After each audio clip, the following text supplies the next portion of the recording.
Hello and welcome to a Taylor's Tales podcast. This is Chris's Corner. I'm your host, Chris Taylor, and welcome back to a brand new episode. This week we have with us the Natty King, the man, the myth, my counterpart from Canada. It is Will Tennyson. Welcome to the show, Will. What is going on, guys? Will Tennyson here. What is going on, guys? Will Tennyson here. What is going on, guys? Will Tennyson here. What is going on, guys? Will Tennyson here. What's up, guys? Will here. What is going on, guys? Will. What is going on, guys? Will here. What is going on, guys? Will here. What is going on, guys? Will here. So Will, for those who don't know you and don't know your YouTube channel, what does the majority of it look like?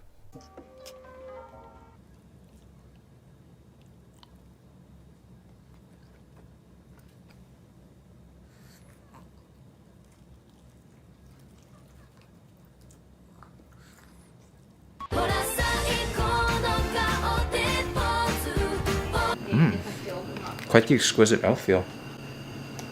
Hard and soft at the same time. Oh, that's good. I'm gonna throw up at the gym. For those who are just listening, that was Will eating enough food to feed Canada. An unnatural amount of food, one might say. Huh, Will? What are you doing? What are you taking? Steroids? I'm like, no, I'm not taking steroids. I'm injecting a whole lot of hard work and I'm overdosing on steps. Even after joining Gymshark, do you question the unnaturals, Will? It says Gymshark on it. It can't be natural. I wonder if there's like Tren in the cream. You can taste that grass-fed butter. Natty butter. It's on Gymshark cow. That's for sure. As well as advocating for the naturals, do you also advocate for a natural coffee in its pure form? Black to the core, right? Your coffee has to be black. You cannot add milk. You cannot add sugar. You cannot add cream. That will break your fast. Don't ask stupid questions like that. I have my coffee black, how I like my... No, my girlfriend is white, but I like all colors, shapes, sizes. If you say that you like coffee and you don't drink it black, you're wrong. Exactly. As well as your exquisite taste for coffee, you also have an unhealthy obsession with donuts. How does that work being a fitness influencer? Me and the donuts made some eye contact, and they were looking at me and they were like, yeah. And then I looked at them and I was like, yeah. He absolutely ran this thing with cream. I'm giving it a squeeze and it's giving me a jiggle in return. Filled, got some powdered white stuff on there. That's always a good sign because like there must be some sort of addictive powders they snuck in there. Hey Will, put me in your mouth. I never had a Boston cream before. It's only 1 o'clock and I'm already glazed and confused. Speaking of glazed and confused, you have the next 40 seconds to tell me as many innuendos as possible. Go, go, go! I really don't want any more meat in my mouth. She's squirting out the sides. Be nice to people and you get more meat. Eat it raw like that. So once I coat everything, then I'm gonna start to add the fluids in. But we're gonna go to the gym in an hour, so we're gonna do some activities until then. But we'll see you guys at the gym. So first 6-inch down, last 6-inch to go. Really chunky, but I guess that's part of the adventure. Which is a nice, unpleasant surprise. I can feel the balls, but they're more like pellets. They're not very big. At this point, I might as well call these pancakes Katie, if you know what I mean. She tastes great. That was an epic amount of innuendos, Will. But enough fun and games. Let's go into some fitness advice. What could you start us off with? Consistency is what's optimal. You have the most scientifically based diet, scientifically based workout, but if you don't follow it, there's no damn point, right? Consistency is the key. Do you advocate the same advice for your family as well? And my family really does not want that, so they're shuttling me to the basement. Oh, I'm sure that's not the case. What do they actually say? Because my mom always says to me, Will, you're the best son a mother could have ever conceived. You're funny, you're smart. Whenever I have those hypothetical hostage situations in my dreams, I pick you over your sisters, but you just eat way too much food. Like if you want donuts, do you need to have all 12? Can't you just have one? If you want a pizza, can't you just have one slice? Do you need to have the whole entire thing? And you know what, Mom? You're right, I don't. I don't need to have a whole entire pizza. I can just have one slice and be fine. So I'm gonna go into Lamanna's Bakery, pick up one slice, and head home. Pizza slice acquired. This may be why people think you're a psycho, Will. Care to defend yourself? I live on the 2nd floor of my parents' house with my dog. My name is Will Tennyson and I'm 25 years old. I believe in taking care of myself, in a balanced diet and rigorous exercise routine. In the morning, I like to have a donut while I do my stomach crunches. I can eat a dozen now.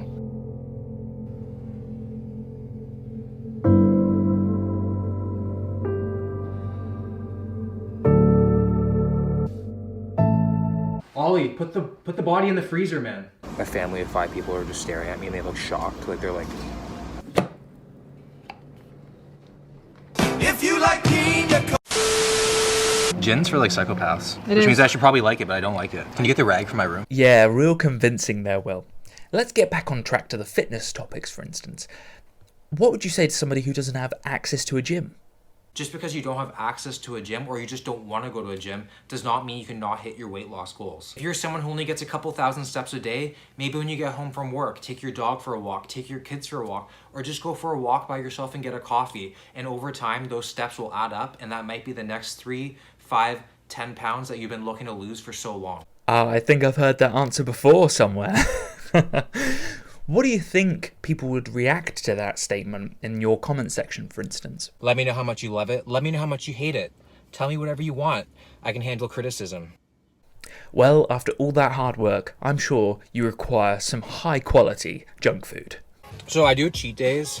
I'm sure you guys have probably heard this from other YouTubers before.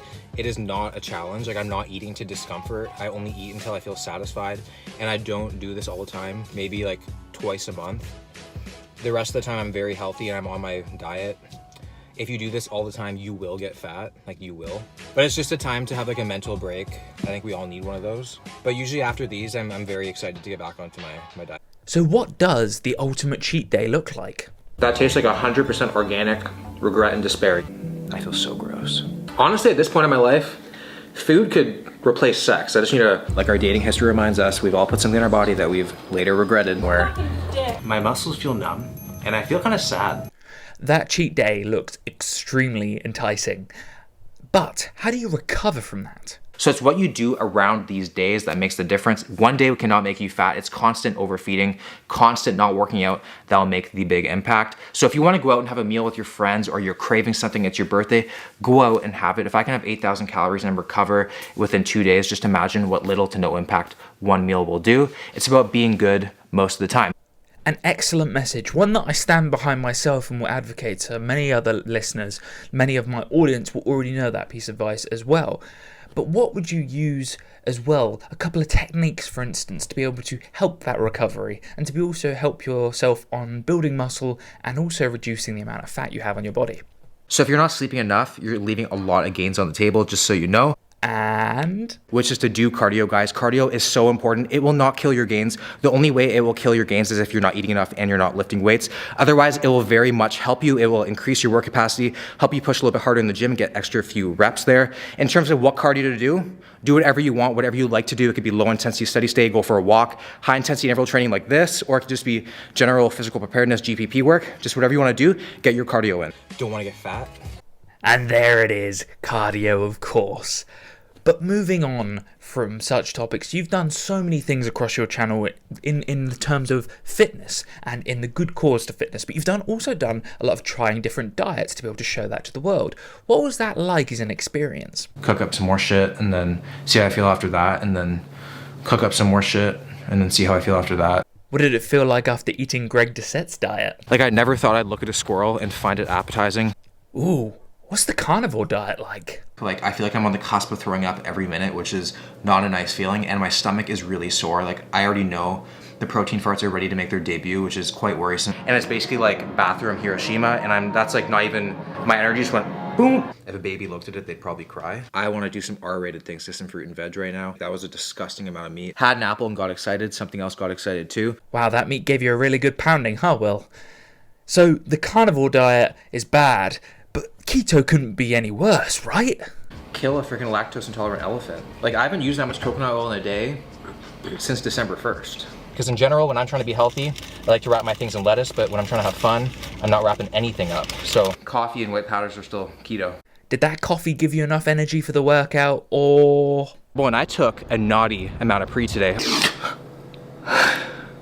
Ah, nice. Seeing as you brought up heavy dependencies, how do you and Katie keep a balanced relationship? If I ate like this on the first date, would you still go out with me? Yeah. Yeah. If I licked my plate on the first date, would you have gone out with me? No. You look so cute. Yeah, I do.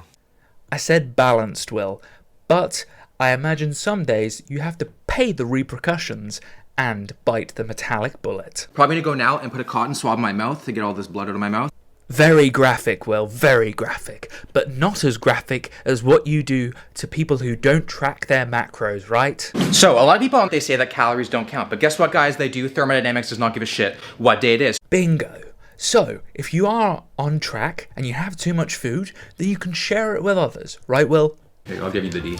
Well, your I mean, you are my sister, sister, but okay, that was kind of weird.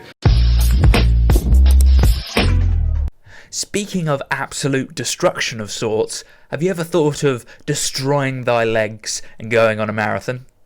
Something like that. No, we're doing a Stranger Things 4 marathon. Well, Will, we've come to the end of the podcast. Any last piece of advice that you can give to the audience that will really help them on their way to their fitness goals? And one big thing that I learned this year is that there's no such thing as unrealistic expectations, just unrealistic timelines. I've always been a very go, go, go person. If I don't see immediate payoff, I get discouraged, and it doesn't have to be like that. So what I learned is that anything worth having takes time. So if you have a business goal, if you have a life goal, if you have a fitness goal, stick with it every single day, stay focused, and it will happen. Well, this has been an absolutely fantastic podcast to record, a compilation in dedication to the Natty King that is Will Tennyson. I'd like to thank you for listening in or watching. You're getting the most if you're watching out of this podcast / YouTube video. And as always, I hope that these compilations / imaginary podcasts give you a little bit of a laugh and also some immaturity that one can enjoy when you're just having a little bit of a chill day. So, this has been a Taylor's Tales podcast. This has been Chris's Corner. I've been your host, Chris Taylor. And as always, I hope to see you this time next week. Bye now. Will, even brushing your teeth is gonna break your fast, bro. Makes me want to puke.